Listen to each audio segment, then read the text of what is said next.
Welcome back to another edition of Member Spotlight here. Today I have David Avall.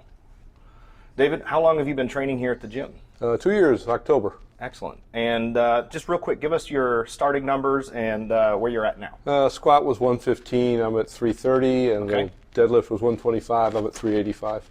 So 115 to 330 and 125 to 385. Yep. Solid. And how old are you, David? 70. 70. Okay. Even more solid. Yeah, absolutely. How many other 70-year-olds do you know doing stuff like that? None. We got a couple, maybe You not. may, Yeah. I don't know 'em. Excellent. So tell me what that process has been like, getting your numbers to, double and more than double. Yeah, so I came by, I saw the gym, and I was at a point in my workouts and so forth where I pretty much didn't know what to do next. Mm-hmm.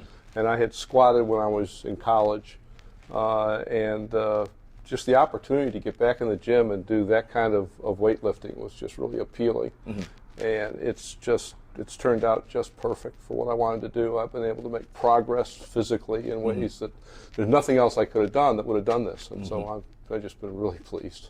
What else? You said it's just been perfect for you. What other elements make this a good fit for you specifically? For me, number one, it helps me with my recreational activity, which is hitting softballs as often and as far as I can. Mm-hmm. And this is putting that base in place for me able to keep doing that and doing it with volume, which is excellent. Some of the other things for me, it's nice to be able at this age to go home and be physically exhausted from physical work. It just wasn't happening anymore in my life, and it's something I missed because I've been an athlete all my life, and it's always been a part of what I'm doing is having that kind of opportunity to feel physically exhausted in the day, not from stress, right, but from physical activity. And I've gotten that again in spades. This is just excellent. And what has that done for you in your personal or professional life? I just think it's turned the direction of my aging back the other way. Mm-hmm. If anything, I'm younger than I was 2 years ago. And what makes you say that? I'm stronger. Okay. I feel better.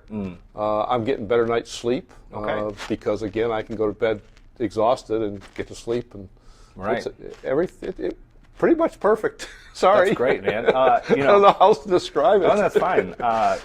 Sleep is so incredibly important for not just your physical well-being and your ability to recover, but also your mental state.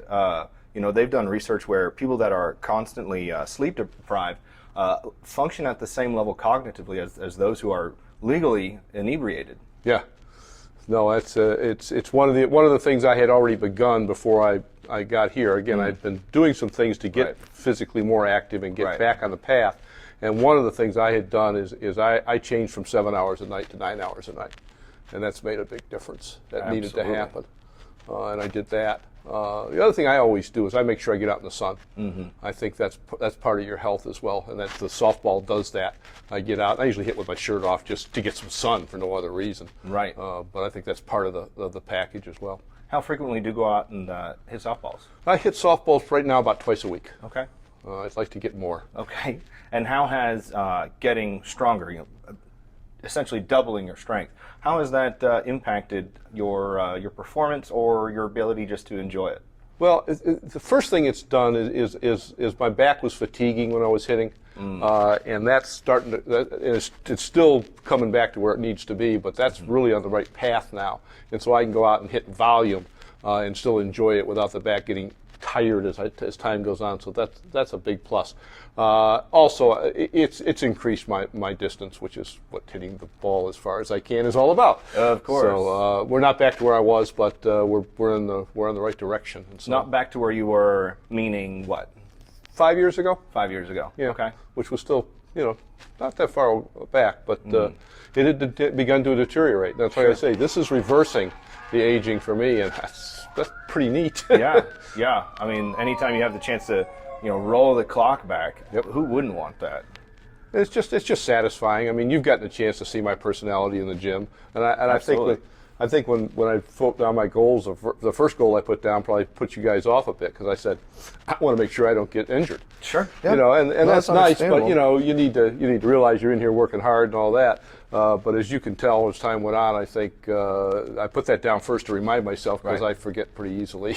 Yeah, I get that. I get pretty competitive. Yeah, and even if it's competitive with yourself. Yes. um, That's exactly what right. I'm competitive with. So you've been here almost 2 years now. Yes. And when you wrote that down, I told you the same thing I tell everybody. That's not a chance. You're going to get hurt at some point, and guess what? You're going to die at some point too. Matter of fact, so am I. But given a long enough timeline, those things, that's what happens. So tell us about any injuries that you have had to work through. Yeah, so first of all, there's a difference when you're 35 and you're 70. Oh, And the difference is it takes, I don't know how many times as long to recover. So the Sure. injury is that much more of a Absolutely. setback than it was when you were young. Absolutely. That's why it becomes first and foremost Yes. in my view to make sure I don't do that. The thing that I've liked about what you've told me about the injuries is little ticky-tack injuries you got to work through. And I wasn't sure whether I wanted to work through them or take a step back and make sure it didn't turn into a big injury. Right. I took your approach with at least on the squat and the deadlift. Yep. And I have worked through all those ticky-tack injuries. The knees hurt a little bit. There was an achy here, and the Right. back was a little tired like it had been on the ball field. Sure. I worked through those. I didn't let any of those stop. I don't even think I bitched too much when they were happening. I might have bitched afterwards about the injury. Yeah. And I think you're exactly right. I think on those ticky-tack injuries on the back and the knees and things like that, and little discomforts, you work through them. Right. And if I can work through them at my age, certainly younger people can work through them. So, Absolutely. and that has been a big plus. And I like that. That was something that I wouldn't have done on my own. That's Right. something you guys imbued in me. That without you, I would not have. I would have probably taken a step back. Sure. Better to be safe than sorry because I didn't know. Right. Yeah, but that's worked real well. And then on the thing that we did have a big problem with, which is I've got a shoulder that my doctor says you get one more injury and you don't get rotator cuff, you get a new shoulder. Right. And so we have modified things around so we don't go deep. We're Right. still doing it. Yep. Real slow to add weight. Yep. We back off when we have to. But with respect, I think, to the other, I'm usually in there asking, well, can we put some more weight on? You are. I frequently have to say, hold on. Yeah. Let's see what it looks like first, and then we can go from there. Right. And you, in any good and successful coach trainee relationship, at some point there's going to be a certain level of give and take as well. And I think that we have walked that line pretty successfully. I like dialogue. It's the same thing I tell my doctors. And when you're 70, you see doctors a lot. This is not going to be a monologue with a doctor. It's going to be a dialogue. Right. And I really appreciate that with you. I mean, you listen to what I say, and 9 out of 10 times you say no.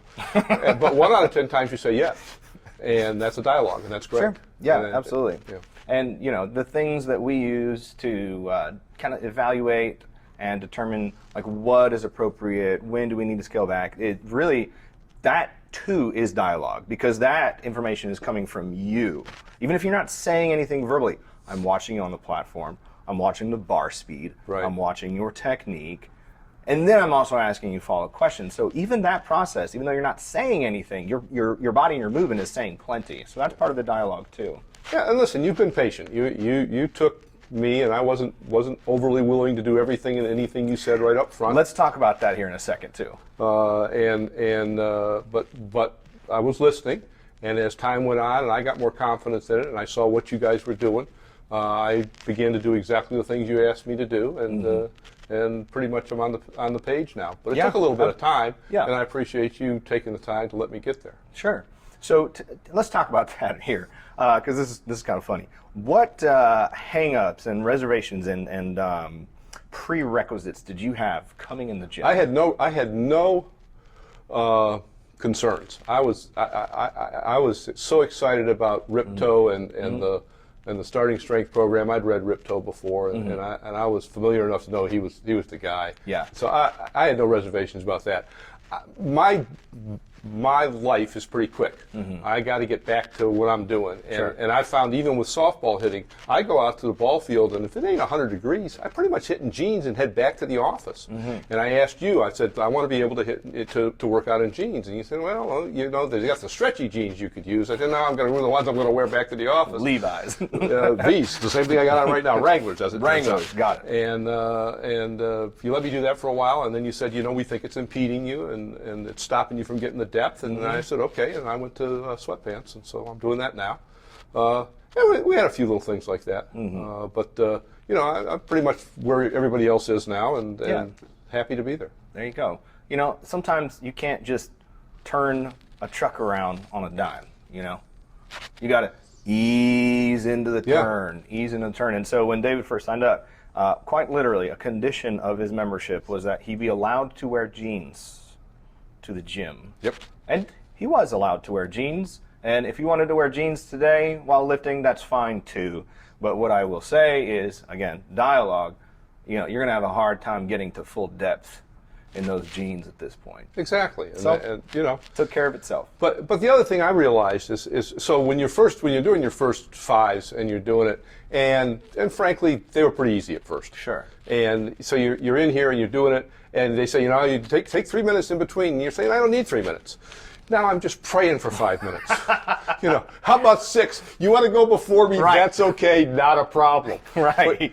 But in that first few weeks or months even, you don't realize the time this is going to take. And so it wasn't 90 minutes for me, it was 60 minutes for me, because I was in my jeans and I was back to the office in 60 minutes, and that fit what I was trying to do. And that's fine. Until I realized what more I could get out of this and how hard it was going to become. And then it began to make sense. This is a 90-minute process, okay? And jeans aren't going to do it. Right. And then so I realized not only was it a 90-minute process here, it's 45 minutes before I get here to make sure I eat right. Yep. It's to realize that for 30 minutes after I'm here, I'm probably not worth much. So no appointments in the afternoon, although I'm available if need be for a call. But I limit the stuff I do on Tuesdays and Thursdays. I'm just 2 times a week. Yeah. And that's been kind of a slow, progressive process, as I understand it.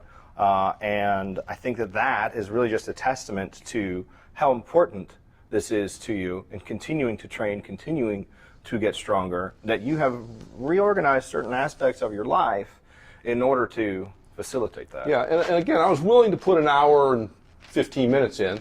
Sure. And then back to it without recognizing that this could take more time and effort than that.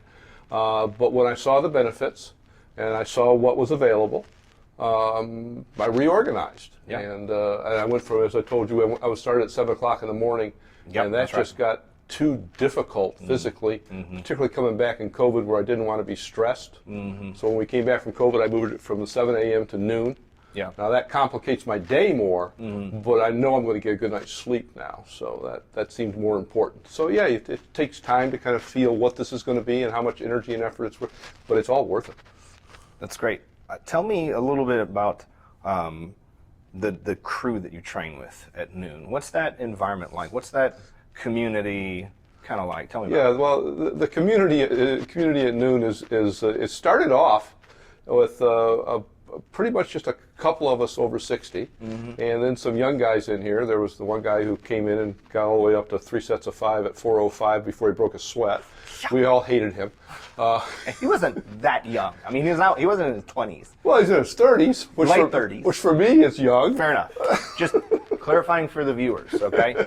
He wasn't 18. And it was a good crowd. In the 7 a.m. group that I went with at the beginning, there was very serious folks in there. I was not in the game with those guys when I first started.